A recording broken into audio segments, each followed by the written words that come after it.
gone in the morning. I said, baby, I'll be down for ya. Yo, it's Kofidinho, part of Zephron parties. I'm live today at the Vibe Bar. Remember, we're here every first Saturday, every month, doing Zephron parties. Today, I'm doing Zephron TV, bringing the best news in house music. Respect it.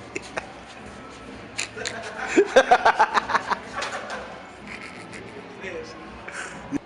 Yeah, how you doing? We're here with our very own Radford from Audio Rehab. What's good on Mish? You alright? Cool. Yourself? Yeah, sweet, yeah. Good. First of all, first question I'd like to ask you is like, how'd you get into DJing?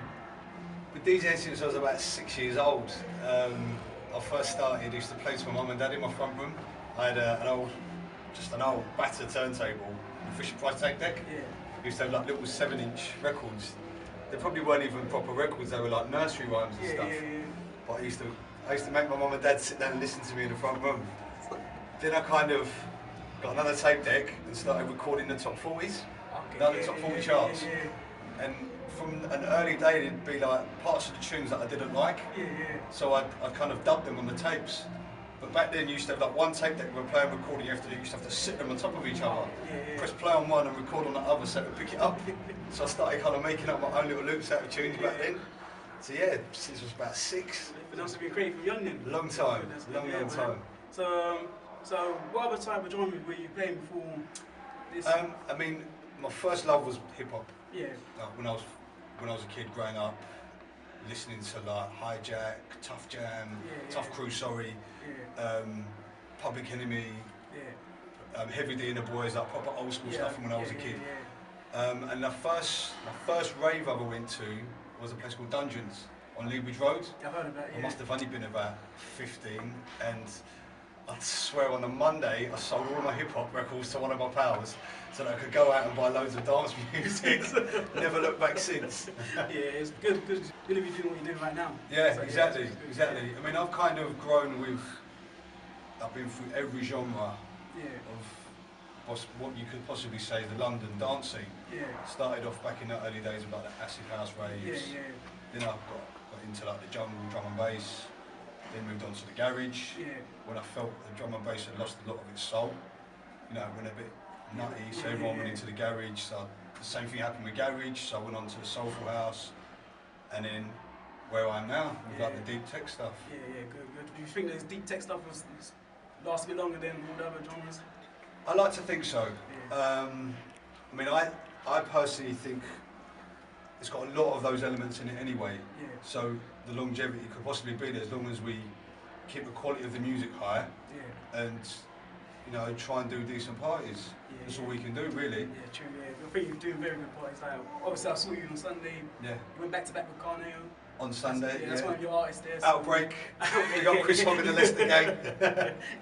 Like I was saying, like, Donae'O is not your only artist. You got other artists, like. Yeah, Donae'O's someone that I'm working with closely at the moment because there's a lot of heat on Donae'O. But I've got about, off the top of my head, for Audio Rehab, I've got probably a core of like 8 or 9 artists that I'm working with. And I've just started another label, which I've probably got already about another 10 artists. Okay, what's the name of the new label? Plus Recordings. Plus Recordings. Remember Plus Recordings? Plus Recordings. Why have you started a new label? Basically, I started a new label because Audio Rehab for me, it's kind of got bigger than I thought it would get within a short space of time. For me, it was just an outlet for me to help push new artists, new music coming through, but with the specific sound that I've been known for playing. And now it's got to the point where we've got so many wicked artists making music specifically for me to put out. Well, I can't physically put it all out on Audio Rehab. I could do, but I don't want to rinse the name. So that's why I've started Plus Recordings to push newer artists through, and the more established ones that I've helped build up, save them for Audio Rehab, and then now I can start again with Plus Recordings and hopefully build up another monster. Then I might have to start another one in 2 years' time. Good luck. I think you probably will. So why did you start Audio Rehab?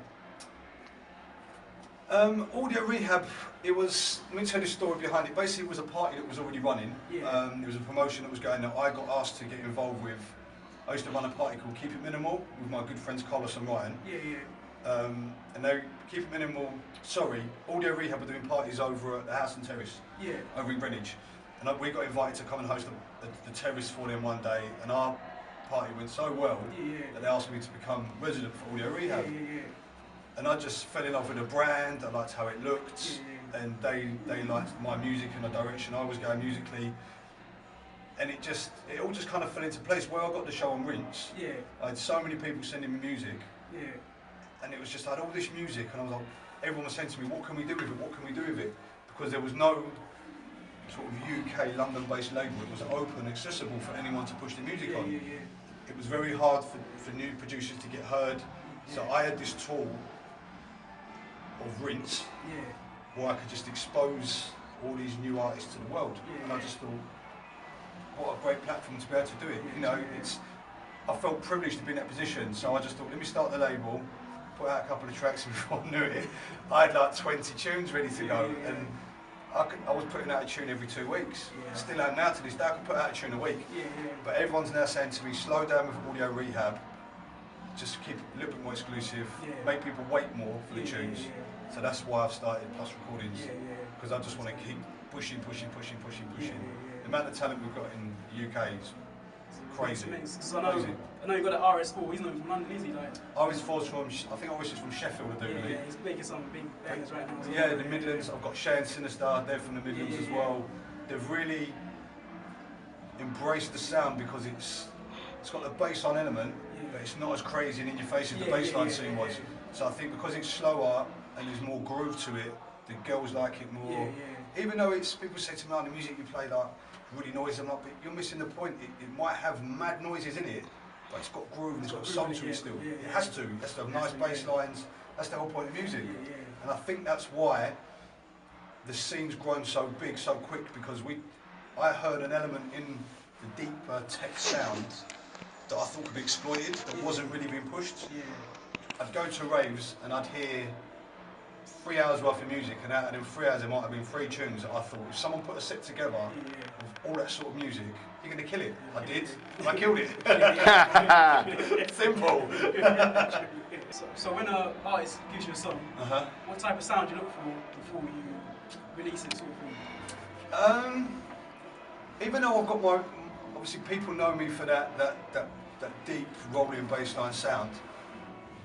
If someone comes to me and it's not exactly the same, as long as I hear an element in it, put it this way, they can come to me with a track that production-wise might not be on point, but if I can hear just one little thing in there that I think they've got potential, I'll help them, I'll work with them, I'll push them. It's, you know, not everyone's going to come to you with a polished article. And if you're sitting there waiting for these amazingly produced tracks to come to you, you're going to wait forever, because not everyone's got the facilities to do that. And there's so many decent, talented producers just need a little bit of guidance and help.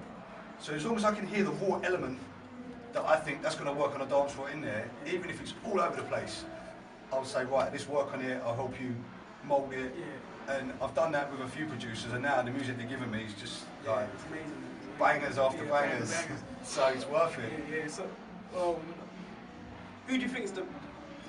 don't want to put you in a situation where you're going to say who's your favourite artist you signed, but which artist do you think brought out the best song for you at the moment, out of all the years you've been running? I'm going to pretend I'm in court now. No comment. No, I can't narrow it down to one, because I have to give props to Luke, Leroy and Victory. They gave me Serious People, which was, I think, a genre-defining tune. And that's what launched Audio Rehab. And that just kind of changed the game as far as I'm concerned. They came with that and it just blew everything else before it out of the water. And then that was a sound that I was pushing, and I don't know whether they were listening to what I was doing. I hope they were. I thought, right, Radford are like this, and they kind of knew what I was pushing. But when they gave me that, I was like, wow, that's just every element within that tune's me. And obviously I did the remix, and the remix blew again. And then from that, it's kind of created this whole thing where there's a lot of producers now making that sound. But then you've got Playtime Productions, came with Our Kind, another genre-defining tune. That was the second release. That again just blew everything out of the water. And a lot of people have tried to copy that style, but the ones that come with the style first are the ones that I respect and rate. Even Carneo's got his mad bass lines that he comes up with are just different to anyone else.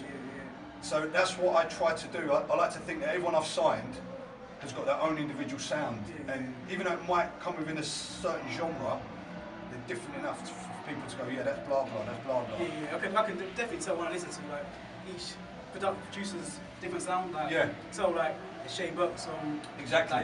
Like, another one, H.O.U.S E, Yeah. Lonely Travels, a genre-defining tune. I think didn't get nowhere near enough recognition.